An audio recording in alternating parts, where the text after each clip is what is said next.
Eine Weile lang hat jeder vom Metaverse gesprochen. VR-Games, VR-Arbeiten, VR-Konzerte, VR alles.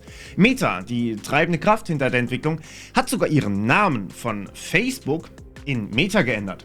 Im November 2022 wurden 11.000 Mitarbeiter von Meta entlassen, was 13% aller Mitarbeitern entspricht. Die Meta-Aktie ist von ihrem Höchststand von ungefähr $380 Ende August 2021 auf den tiefsten Stand seit langem gerutscht, $88,91. Ein Viertel von dem, was mal war. Ist es also vorbei mit dem Metaverse?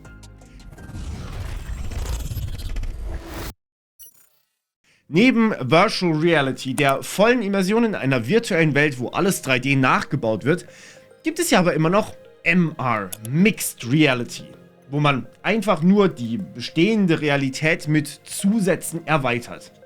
Einer der größten Player auf dem Markt ist Microsoft mit ihrer HoloLens.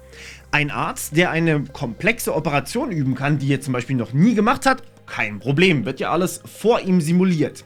Visualisierung von eurer neuen Inneneinrichtung oder auch beim Militär. Es gibt wahnsinnig viele Anwendungsfälle. Microsoft sah gigantisches Potenzial in der HoloLens und tatsächlich vermuten auch Experten, dass im Augmented oder Mixed Reality Markt mehr steckt als im VR-Markt. Und dennoch wurde quasi das gesamte Team hinter dem Mixed Reality Toolkit von Microsoft entlassen. Das Metaverse-Projekt AllSpace VR von Microsoft wurde auch heruntergefahren und auch die HoloLens-Entwicklung wurde stark zurückgefahren. Insgesamt gehen wohl auch bei Microsoft ca. 10.000 Mitarbeiter. Und das weltgrößte Studio für VR- und AR-Filme mit mehr als 108K-Kameras, das 2018 von Intel gegründet wurde, wurde 2020 geschlossen. Demgegenüber steht aber eine wilde Zeit bei Sony, die gerade vergangene Woche PlayStation VR 2 veröffentlicht haben, und Apples Geschichte, die noch immer die Backen dicht halten und noch immer nichts zu ihrem neuen VR-AR-Headset verraten wollen. Außer, dass es noch dieses Jahr erscheinen wird. Was passiert da also? Ist VR jetzt vorbei oder fängt es gerade erst an? Eigentlich gibt es VR schon wahnsinnig lang. 1956 wurde die Sensorama Machine, die erste VR-Gerätschaft, gebaut. Aber offensichtlich fehlt uns dafür sehr, sehr lange die Rechenleistung, um keinen Kotsumator 3000 zu bauen. Wirklich interessant wurde es 2010, als der Prototyp der Oculus Rift erschien. 2014 wurde die Firma für 2 Milliarden von Facebook gekauft und die Zeit von Cardboard VR wurde eingeläutet. Nimm dein Smartphone und pack es in einen Pappkarton und schon hast du VR. Ich glaube, ich gehe hier nicht so weit, wenn ich sage, die Branche hat einen großen Teil zu der Entwicklung beigetragen. Sony, Samsung, HTC und Steam entwarfen in den nächsten Jahren eigene Headsets und es wurden Apps wie Pokémon Go veröffentlicht. Die ersten massentauglichen AR- oder VR-Erfahrungen waren geboren, weil man eben auch kein eigenes Headset wirklich gebraucht hat, sondern für 10 € sich wirklich Pappe kaufen konnte und da sein Handy reinmachen konnte. Und 2021 hat dann Meta endgültig ihre Dampflok gestartet. Der Hype-Train, der Facebook aus dem Zeitalter der Social Media in eine Welt von Neal Stephensons Metaverse führen sollte und wegen dem Facebook sogar ihren Namen zu Meta änderte. Was allerdings viele nicht gehört haben und ich glaube, was Meta auch nicht gehört haben wollte: die Entwicklung dauert noch einige Zeit. Im Jahr 2022 wurde VR- und AR-Technologie zum ersten Mal in den Gartner Hype Cycle gepackt. Der Gartner Hype Cycle ist unterteilt in Innovationstrigger, also da, wo die ersten Ansätze, die Grundbausteine gebaut werden, den Erwartungspeak, wo es völlig überhyped ist, und dann das Tal der Desillusionierung, nachdem der ganze Hype vorbei ist. Gefolgt allerdings vom Bereich der Erleuchtung, was damit alles getan werden kann, und anschließend dem Plateau der Produktivität, wenn es wirklich sinnvoll angewandt wird. Das Metaverse ist in diesem Hype-Cycle im Jahr 2022 im Bereich Innovationstrigger angesiedelt, also ganz vorne, mit einer erwarteten Zeit von mehr als 10 Jahren bis zum Plateau der Produktivität. Ich stimme dieser Prognose allerdings nur bedingt zu, dazu aber nachher mehr. Im Laufe von 2022 hat man immer mehr gemerkt, so ganz wollte das nicht. Ich glaube, so richtig aufgefallen ist uns das erst hier. Horizon Worlds, Metas Metaverse, hatte bei Release eine 2 von 5 Sterne Bewertung. Das Game startet nicht, die Kiddies trollen nur rum und es sieht einfach straight up schlecht aus. Grafiken wie aus dem letzten Jahrhundert. Noch besser wurde alles, als irgendeine Person fast eine $500.000 bezahlte, um im Metaverse neben Snoop Dogg zu wohnen, obwohl nicht mal klar war, welches Metaverse gemeint war. Menschen kauften NFTs für Bauplätze oder digitale Häuser und irgendwie war jedem klar, was hier gerade passiert. Das ist einfach eine Cash-Cow. Man wollte so viel Geld melken wie nur möglich. Und dann wurde es still um VR und AR. Ein paar Monate ist nichts mehr passiert. Dann kam diese Entlassung, die wir gerade gehört haben. Dass dieses Konzept nicht überleben konnte, war tatsächlich aber vorprogrammiert. Schuld waren vor allem die unrealistischen Erwartungen, die Meta selbst geschürt hat. Der Zug war vollgestopft von Menschen, die annahmen, dass, wenn das Game erscheint, es zu 100% immersiv ist, dass man alles darin machen kann. Aber sind wir mal ehrlich, das Headset ist schwer, die Grafik ist furchtbar und manchmal möchte man auch einfach mal in die reale Welt zurückkehren. Ich hatte persönlich angenommen, dass einige Menschen den Weg zurück gar nicht mehr finden würden, aber es zeigt sich, dass einige meiner Freunde zwar sehr gerne mal einige Runden VR spielen, allerdings dann doch recht schnell genug davon haben und genau das gilt auch für mich. Ich bin mittlerweile wirklich leidenschaftlicher Beat Saber Spieler. Ich spiele fast jeden Tag, aber halt nicht den ganzen Tag oder auch nur den ganzen Feierabend, sondern nur 1 oder 2 Lieder. Und Half-Life Alyx habe ich noch immer nicht durch, weil meine Gaming-Sessions in VR nie länger als 30 Minuten sind. Das ist eigentlich schön, so habe ich viel länger was davon. Stattdessen erwartet Zucki von uns, dass wir unsere Office-Arbeit, Coding und Meetings in VR abhalten. Ich müsste mich also in VR vor einen virtuellen Rechner setzen, um die Arbeiten meiner Studenten zu korrigieren oder Skripte zu schreiben. Wenn wir uns das Tippen mal ansehen, wird schnell klar, warum das niemand möchte. Offline ist man da einfach viel effizienter und schneller. Nicht zuletzt, weil ich offline erstmal selbst schneller tippen kann, sondern auch, weil ich Language Tool nutze, unseren heutigen Sponsor, das mir meine Fehler, egal ob Rechtschreibung oder Grammatik, korrigiert. Language Tool ist ein intelligenter Schreibassistent, der in jedem Browser funktioniert, aber auch in jedem Mail-Programm und in jedem Office-Programm. Trotzdem möchte ich euch ganz besonders auf ein neues Feature aufmerksam machen: Umformulieren.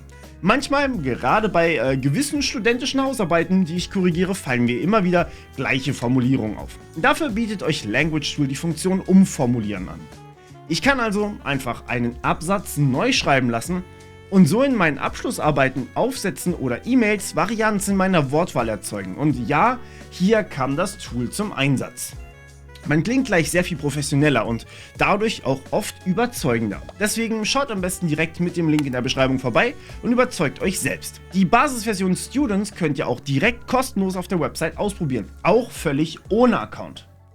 Auch technologisch war das Metaverse bislang aber eher leider einschränkend als bereichernd. Bedenkt an der Stelle, wir sind auf dem Hype-Cycle ziemlich am Anfang beim Innovationstrigger, der Oculus Rift. Seither sind viele Verbesserungen gemacht worden. Kabellose Headsets wie die Quest zum Beispiel machen das ständige Verheddern und aufwendige Installationen obsolet. Und die Auflösung ist von 640 auf 800 Pixeln pro Auge bei der Oculus Rift auf 1800 x 1920 Pixeln bei der Meta Quest Pro gestiegen, was etwa dem Unterschied von SD auf Full HD entspricht. Allerdings bleibt ein wichtiger Aspekt: Diese Technologie hat ihren Preis. Während viele mittlerweile auf ihrem Smartphone zocken und schon bei 500 € für eine PlayStation 5 schlucken, kommt eine Meta Quest 2, nicht die Pro, auf satte 450 €. Die Pro kostet unglaubliche 1800 € und damit so viel wie ein richtig guter Gaming-Rechner. Und für die wirklichen Pros im MR-Bereich gibt's die HoloLens 2 von Microsoft für fast 4000 €. Da überlegt man sich zweimal, ob das wirklich sinnvoll ist in Zeiten von Krisen und heftiger Inflation, und ein Großteil der Kunden wird diese Frage sicherlich mit Nein beantworten. Zumal es auch noch einen nicht gerade kleinen Mangel an Software gibt, vor allem Spiele. Ich meine, ich habe eine Quest, aber was zocke ich eigentlich damit? Spiele von Steam. Allen voran Half-Life Alyx, wenn überhaupt. Oder natürlich Beat Saber. Aber für die Core-Gamer-Gruppe, die wirklich viel zocken, jeden Tag mehrere Stunden, gibt es kaum eine Auswahl an wirklichen AAA-Spielen. Und viele sind eher experimentell, wie etwa Virtual Reality, was zwar wirklich lustig war, aber keine jetzt besondere Erfahrung mit uneingeschränkter Empfehlung meinerseits wäre. Trotzdem sind diese Spiele teuer zu entwickeln, ähnlich wie reguläre Games, und haben damit ein ähnliches Problem mit der Finanzierung wie die übrige Gaming-Branche. Doch vor allem haben sie eines gemeinsam: Es gibt noch keinen Standard. Wie hebe ich Gegenstände auf? Wie muss Bewegung funktionieren? Laufe ich oder teleportiere ich mich? Racing Games und Simulatoren natürlich mal außen vor gelassen, gibt es eigentlich noch keinen richtigen Standard. Es wird experimentiert, was funktioniert gut und wie ist das Feedback der Spieler. Und ich glaube, hier sehen wir einiges, was gerade passiert. Ich habe mir für dieses Video auch die PlayStation VR 2 geholt, um euch auch darüber etwas erzählen zu können.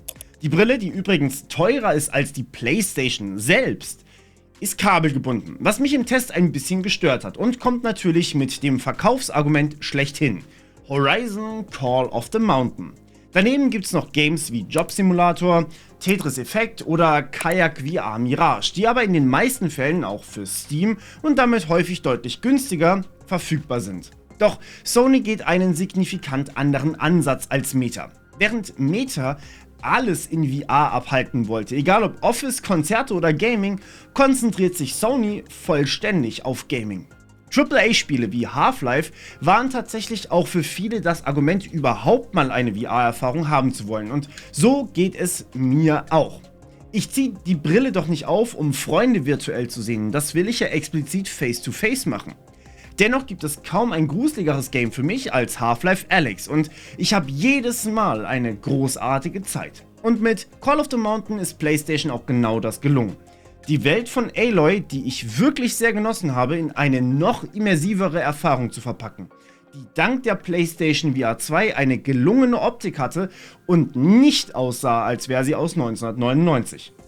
Das Tracking und die Controller sind hervorragend und sie liegen toll in den Händen und sind ebenfalls mit den adaptiven Triggern und dem großartigen Vibrationspattern der PlayStation 5 Controller ausgestattet. Und der Aufbau? Ebenso problemlos und schnell. Wo man überhaupt zocken kann, wird übrigens automatisch über die Kamera analysiert, und die Auflösung geht bei der PSVR 2 auf satte 2000 x 2040 Pixel pro Auge hoch. Das ist mehr als die Quest Pro hat. In meinem Test habe ich trotz der Fresnel-Linsen, die Sony statt der eigentlich besseren Pancake-Linsen verwendet, gar nichts zu beanstanden. Kein Flimmern, keine Artefakte, keine Unschärfe, keine schlechten Ausleuchtungen. Da das Headset ein Kabel hat, müsst ihr übrigens nicht mal mehr auf den Akku achten, was I guess ein Vorteil ist. Die Controller halten 4 Stunden, was locker 4-mal so lang ist, wie ich maximal jemals in VR gespielt habe. Auch der Tragekomfort war echt top. Ähnlich wie bei der Pro-Halterung, die ich für die Quest 2 geholt habe. Damit kann man das Headset hinten festzurren und los geht's. Wichtig aber noch, die Brille ist gewollt, nur VR, kein AR, kein MR. Es gibt zwar sogenanntes Pass-Through, sodass ich die Umgebung sehen kann, aber nur in Graustufen und definitiv nicht hübsch. Warum erzähle ich euch das? Ihr seid ja nicht hier, um Tech-Reviews von mir zu bekommen, oder doch? Schreibt mir das gerne mal unten in die Kommentare. Warum nutzen wir eigentlich neue Technologien? Sie lösen Probleme, die wir haben. Sie bieten uns etwas, was wir davor nicht hatten. Nach dem Motto, sind großartig, aber es ist besser, geht es in VR eben genauso weiter. Horizon hat beim Zocken sehr viel Spaß gemacht, aber wie cool ist das bitte, den Bogen wirklich selbst zu spannen? Doch hier müssen wir uns fragen, wozu haben wir eigentlich VR? Welche Probleme löst VR für uns und was bietet es uns? Konzertbesuche, ins Kino gehen? Im Office arbeiten? Ich denke nicht, dass wir das ersetzen wollen. Wer gerne Filme schaut, wird ins Kino gehen oder sich ein Heimkino anschaffen. Und wer auf ein Konzert geht, geht dahin, um den Moshpit zu erleben oder die Stimmung zu fühlen. Aber was VR kann, ist eine Erfahrung, die wir so niemals haben wollen oder können. Das Ganze wird realistisch dargestellt. Damit meine ich, ich möchte wirklich nicht in einer Welt voller Metalldinos leben, die mich alle töten wollen. Ich kann aber zum Glück auch nicht. Aber in einem Spiel kann das simuliert werden. Das fühlt sich viel realistischer an, bringt aber nicht diese Gefahr des nahenden Todes mit sich. Und auch im Beruf gibt es eine Vielzahl von Anwendungen. Experten beispielsweise für komplexe Operationen sind selten. Wenn ein solcher Experte live bei einer Behandlung dabei sein kann, ohne eingeflogen zu werden, kann das eine wahre Bereicherung für die Medizin sein. Auch gerade für Ausbildung wird das Konzept spannend. Stellt euch vor, ihr lernt Autofahren und habt wirklich alle Fahrstunden zuerst mal digital. Mit den aktuellen Simulatoren sollte das Fahrgefühl extrem realistisch werden können und in VR können gefährliche Situationen deutlich besser simuliert werden als in echt. Was also aktuell passiert, reguliert die Probleme des Metaverse, die ich oben genannt habe. Die Erwartungen sind langsam aber sicher realistisch und der Hype verfliegt. Sie haben sich drastisch gezügelt. Technologisch ist die PSVR 2 als ein Beispiel großartig und fühlt sich wie Gaming an, nur eben deutlich immersiver als davor. Preislich ist das Ganze allerdings noch immer happig, aber das wird, denke ich, mit zunehmender Entwicklung auch günstiger werden, zumindest hoffe ich das. Und es wird selbstverständlich auch mehr Software und Spiele geben, in höherer Qualität vermutlich und mit höherem Budget. Und ein Standard, was man grundsätzlich macht, etabliert sich allmählich. Was Valve mit Half-Life Alyx und den Magnethandschuhen gemacht hat, habe ich schon häufiger sehen können. Markiert einen Gegenstand, flippt eure Hand zu euch und er fliegt zu euch. Großartige und sehr intuitive Art und Weise, Gegenstände überall einfach aufheben zu können. Wenn man von insgesamt über 20.000 Mitarbeitern hört, die in diesem Bereich entlassen wurden, würde man vermuten, dass das Metaverse keine gute Zukunft vor sich hat. Doch wir dürfen nicht vergessen, dass AR und VR viel, viel mehr ist als ein Metaverse, in dem wir uns immer alle tummeln sollen. Sony hat beispielsweise gerade eine VR-Brille veröffentlicht, die sich wirklich top anfühlt. Meta hat eine Pro-Version und einen Aktienkurs, der sich wieder erholt hat im Angebot. Und auch in China geht es dem Markt gut. Xiaomi hat eine AR-Brille vorgestellt, die komplett kabellos funktioniert und euch damit eine Art HUD für die echte Welt angeboten. Ich meine, so eine kleine Minimap unten rechts, damit man sich nicht verläuft, wenn man in einer fremden Stadt ist, das wäre schon ganz nice. Eine Emotionsanalyse von eurem Gesprächspartner kann aber für Autisten zum Beispiel wirklich lebensverändernd sein. Und über den Elefant im VR-Gaming-Zimmer haben wir noch gar nicht gesprochen. Apple hat vor, dieses Jahr eine völlig neue Produktpalette einzuführen. Headsets für VR und AR. Ein iPhone soll keine Voraussetzung sein und Tippen soll vollständig in der Luft machbar sein. Mehr weiß man aber leider noch nicht. Doch es zeigt sich einiges. Für immersives Gameplay oder realistische Erfahrungen, die anders nicht denkbar sind, wird Virtual Reality noch immer großes Potenzial zugesprochen. Augmented oder Mixed Reality hingegen soll unser alltägliches Leben einfacher machen und Probleme, die wir haben, beheben und das Leben dadurch zugänglicher machen. Im Hype-Cycle scheinen wir den ersten Hügel des übermäßigen Hypes also durchbrochen zu haben und auch wenn es so scheint, als wären wir gerade im Tal, gibt es schon jetzt einen Anstieg zu einem gewissen ersten Produktivitätsplateau. Für Gaming macht VR sehr großen Spaß, doch es muss natürlich noch einiges getan werden. Trotzdem schaue ich der Zukunft gespannt entgegen. Auch an realistischeren Abbildern wird gearbeitet, doch von einem Metaverse ist nur noch selten die Rede. Momentan wird viel experimentiert und ich glaube, das muss auch so kommuniziert werden. Man wird viel realistischer mit Erwartungen und Entwicklung. VR und AR sind zumindest aktuell noch eine Nische und Produkte werden entwickelt, Ideen werden getestet und dann aber auch wieder verworfen und das ist okay. Und man lernt wichtige Lektionen dazu. Zum Beispiel, dass Blockchain erstmal was völlig anderes ist und nichts mit dem Gebiet VR zu tun haben muss. Oder dass wir vielleicht nicht so viel Lust haben, permanent in Meetings zu hocken, die dann halt in VR statt Video sind. Dann kann man ja nicht mal mehr seine Kamera ausschalten und verstecken, dass man gerade gar nicht zuhört. Und dass es wohl doch nicht so viele Leute gibt, die vollständig digital leben wollen zum Beispiel. Und das ist gut so. Falls ihr also diese Technologie ausprobieren wollt, versucht lieber erstmal bei einem Freund ein solches Gerät zu leihen. Zumindest zum jetzigen Zeitpunkt würde ich nicht sagen, dass das was für alle ist. Noch nicht.